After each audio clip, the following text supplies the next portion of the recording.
Mister Mathew Varghese, ഈ പെണ്ണിനറിയോ തന്റെ മരുമോളാകാൻ വേണ്ടി മന്ത്രകൂടി വാങ്ങി കച്ച കിട്ടിയിരിക്കുന്ന എന്റെ മോളാണ്. ഒരു കാര്യം അറിയാനാണ് വന്നത്. തന്റെ അനന്തരവന് എത്ര അച്ഛന്മാരുണ്ട്? വേണ്ട, 10 പേര് കേൾക്കെ തന്നെ പറയാനാ ഞാൻ ഇവിടെ വന്നത്.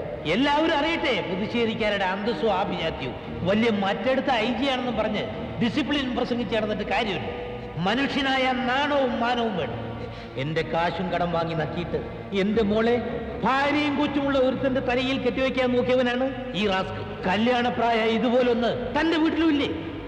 എങ്ങനെ തോന്നിയടാ നിനക്കിതൊക്കെ? എന്റെ മോളെ ജീവിതം എടുത്താ നീ കളിച്ചത്. നിന്നെ ഞാൻ വെറുതെ വിടുമെന്ന് കരുതേണ്ട. നിന്നെയും നിന്റെ കുടുംബത്തെയും കുത്തുവാള എടുപ്പിച്ച് ഞാൻ അടങ്ങും. വാ മോളെ.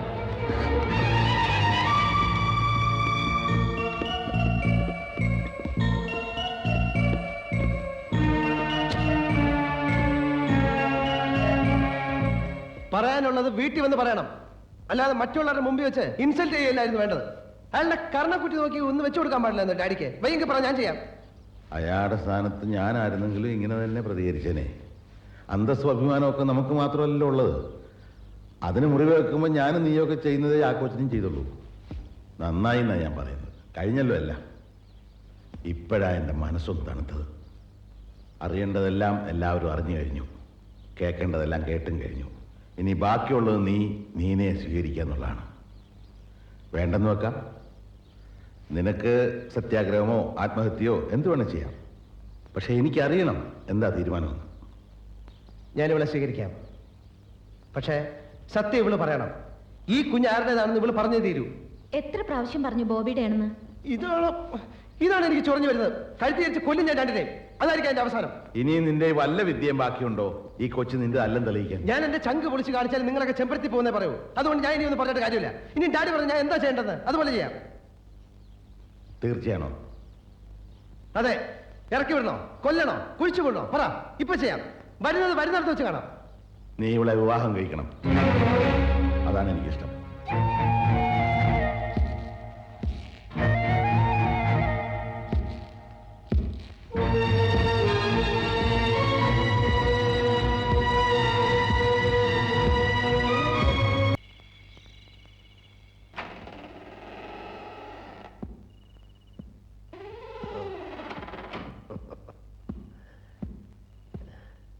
ഉറങ്ങിയല്ലേ? അപ്പൊ സൗകര്യമായല്ലോ. ഇന്നെന്റെ വിവാഹം നടക്കേണ്ട ദിവസമാണ്. നാട്ടുകാരും വീട്ടുകാരുമായിട്ട് ഒരുപാട് പേര് പള്ളിയിൽ വന്നു. അവരോടൊക്കെ എൻ്റെ ഡാഡി ബോബി മോനെ വേറൊരു ഭാര്യയും കുഞ്ഞും ഉള്ള കഥ പറഞ്ഞ് നാണം കെട്ടു. പക്ഷെ എനിക്കൊരു സങ്കടമില്ല. ഞാൻ കിട്ടാൻ ഉദ്ദേശിച്ചതിലും നല്ല സുന്ദരിയും മിടുക്കിയായിട്ടുള്ള പെണ്ണാ നീ. So I am not a loser in the bargain. ഈ കച്ചവടം എനിക്ക് നഷ്ടമല്ലാന്ന്. Happy days are here again. Thumbs up. ഈ മുറിയിൽ നിന്ന് എന്റെ ആദ്യ രാത്രി നടക്കേണ്ട ദിവസാ. അത് മാത്രമായിട്ട് നടക്കാതിരിക്കാൻ ഞാൻ സമ്മതിക്കത്തില്ല. ഞാൻ പറയുന്നത് ഇത് നമ്മുടെ ആദ്യ രാത്രിയാണ്. ഇനി പച്ചയ്ക്ക് പറയണോ? രണ്ടെണ്ണം അകത്ത് പോയാൽ പിന്നെ പുറത്ത് നടക്കുന്നത് എനിക്ക് അറിഞ്ഞൂടാ. ബോബി റൂമിൽ നിന്ന് പോയില്ലെങ്കിൽ ഞാൻ ബഹളം ഉണ്ടാക്കും. ബഹളം ഉണ്ടാക്കണം. എല്ലാരും വരെ എന്ത് ചെയ്യുന്നു പറയും? നീ എന്നെ കയറി പിടിച്ചെന്നാ? ഇതാണ് ഈ വെള്ളാടിച്ച ഞാൻ നിന്നെ കയറി പിടിച്ചെന്നാ? ഭർത്താവ് ഭാര്യ കയറി പിടിക്കുന്ന കുറ്റാണോ? വിളി, എല്ലാരും വിളി, ഞാൻ വിളിക്കാം. ഡാഡി ബലാത്സംഗം കാണണമെങ്കിൽ വാ.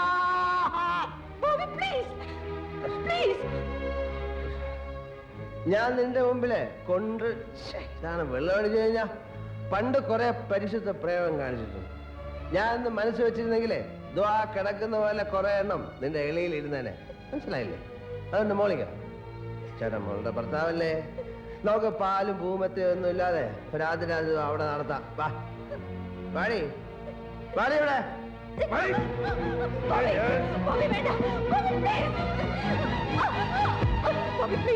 എവിടെയെങ്കിലും എനിക്കൊന്ന് ജയിക്കണ്ടേ? എന്നെ ദ്രോഹിക്കരുത്. ഞാൻ എല്ലാം സത്യം പറയാം. എന്നാ പറ, നിന്റെ ഉദ്ദേശം എന്താ? പറയടി. ഞാൻ പറയാം.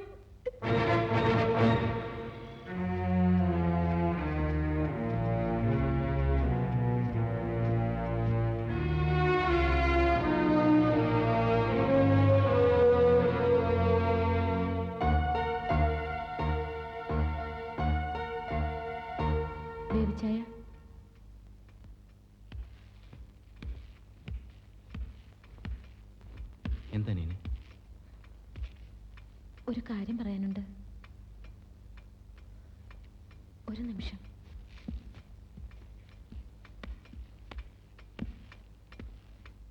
എന്താ കാര്യം? ബേബി ചായം വരാൻ വേണ്ടിയാണ് ഇത്രയും നാൾ ഞാനിവിടെ കാത്തിരുന്നത്.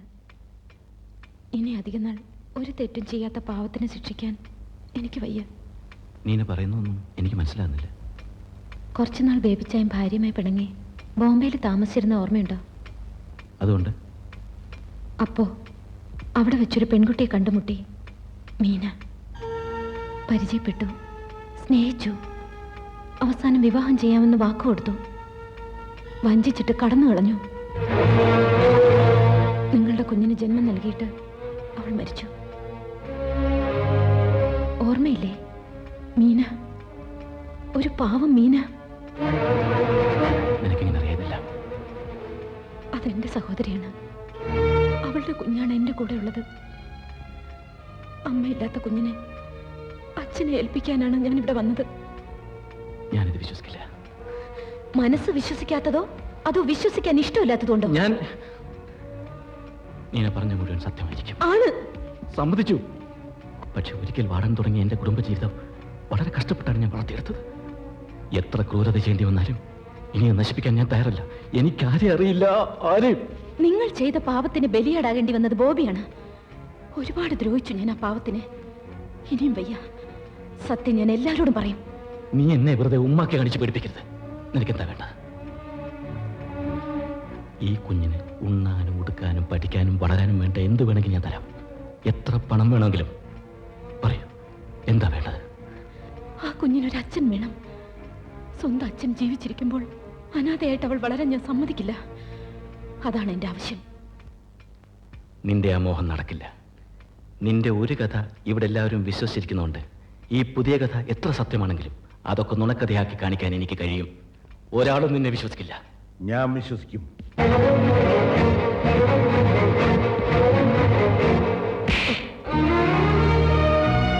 ഇത്രയും വലിയൊരു ദ്രോഹം എന്റെ മോൻ എങ്ങനെ ചെയ്യാൻ സാധിച്ചു? ഡാഡി, ഞാൻ വേണ്ട. ഒരുപാട് വാക്കുകൾ ശ്രദ്ധിച്ച് പെറുക്കിയെടുക്കേണ്ടി വരും. വൃത്തികേടില്ലാത്ത രീതിയിൽ നീ ചെയ്ത വൃത്തികേട് എന്റെ മുമ്പിൽ അവതരിപ്പിക്കാൻ. നിനക്കതിനുള്ള മാനസികാവസ്ഥ ഇപ്പോഴില്ലെന്ന് എനിക്കറിയാം. നിനക്ക് പശ്ചാത്തപിക്കാം, മാപ്പ് ചോദിക്കാം, നിഷേധിക്കാം. പക്ഷെ ഈ സന്ദർഭത്തിൽ ഇവിടെ ഇതൊന്നും പരിഹാരമല്ല. ഞാൻ എന്ത് വേണമെന്നായി പറയുന്നത്?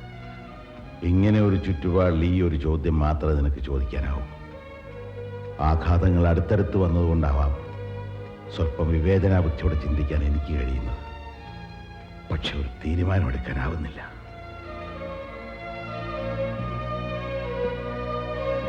നിനക്ക് പറയാനുള്ള പറഞ്ഞു കഴിഞ്ഞില്ലേ? Now the ball is in our court. You may go. Daddy, ഞാൻ പറയുന്നൊന്ന് കേൾക്കണം. ഞാൻ തെറ്റ് ചെയ്തു പോയി. തിരുത്താൻ മനസ്സിലാഞ്ഞിട്ടല്ല. ഒരിക്കൽ തകർന്നത് ഒട്ടിച്ചേർത്ത് നിങ്ങളെല്ലാം കൂടാണ്. റീനെ അറിഞ്ഞാൽ ഒരു കുഞ്ഞിന് അച്ഛനുണ്ടാവുമ്പോൾ മറ്റഞ്ചു കുഞ്ഞുങ്ങൾക്ക് അമ്മയില്ലാതാകും. ഏത് തുലാസിലാണ് ഭാരം കൂടുതലിടേണ്ടതെന്ന് പറയൂ. ഞാനത് ചെയ്യാം.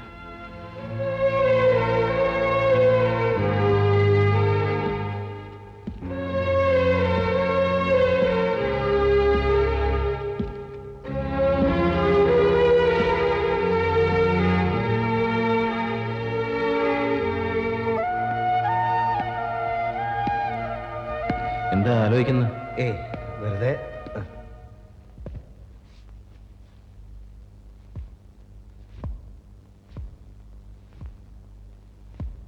കഴിഞ്ഞൊന്നും ആലോചിച്ച് വിഷമിച്ചിട്ട് കാര്യമില്ല.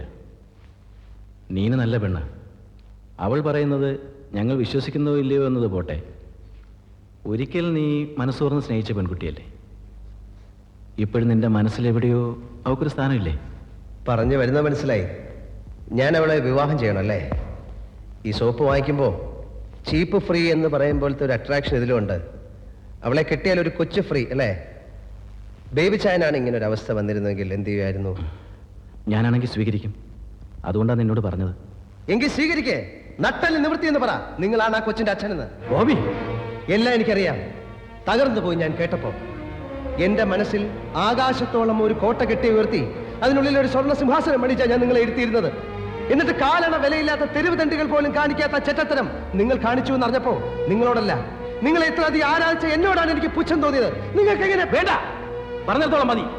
ഇവിടെ ഒന്ന് വലിഞ്ഞു കയറുന്ന ഒരു തെറിച്ചപ്പെടിന്റെ കള്ളക്കഥകൾ കുറച്ചു മുമ്പ് പറഞ്ഞല്ലോ അവൾ വളരെ നല്ല പെണ്ണാണെന്ന്. സ്വന്തം താല്പര്യങ്ങൾക്കനുസരിച്ച് നന്മയും തിന്മയും സൗകര്യപൂർവ്വം മാറ്റിമറിക്കാൻ കഴിവുള്ള ആളാണല്ലോ.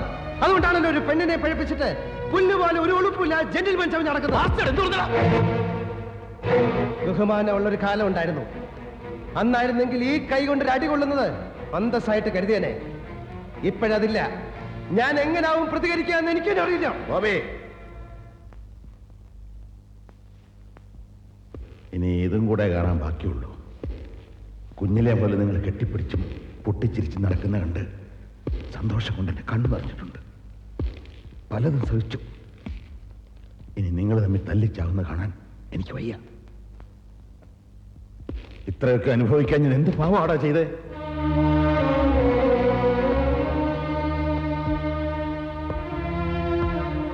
ബോബി, എനിക്ക് നിന്നോടൊന്ന് പറയാനുണ്ട്.